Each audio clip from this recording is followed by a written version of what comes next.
Hey guys, তো আমি তোমাদের সাথে রাজু। তো গাইস, অনেক রকম ব্লগ দেখেছো, মোটো ব্লগ, ঠিক আছে, ট্রাভেল ব্লগ। তো আজকে আমি তোমাদের সাথে করছি সাইকেল ব্লগ। তো দেখতেই পাচ্ছ, এটা আমি আমার বাড়ির সামনে। তো এই দেখতে পাচ্ছ এরকম সুন্দর প্রাকৃতিক পরিবেশ আমার বাড়ির সামনে। আর আমি চালাচ্ছি কি সাইকেল। তো অনেক মাস পরে সাইকেল চালাচ্ছি, খুবই ভালো লাগছে। তো দেখতে পাচ্ছ, এই আমার বাড়ির সামনে একটা অ্যালুমিনিয়াম কারখানা আছে। আর এই যে এটা আমাদের সুন্দর একটা বাড়ি, ঠিক আছে। তো দেখতেই পাচ্ছ তোমরা।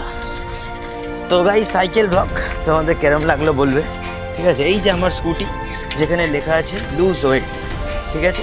তো তোমরা যদি কেউ চাও লুজ ওয়েট করতে, তো আমাকে দেওয়া হবে, নাম্বারটাকে ফোন করতে পারো। তো বাই বাই গাইস, দেখা হচ্ছে পরের ব্লগে।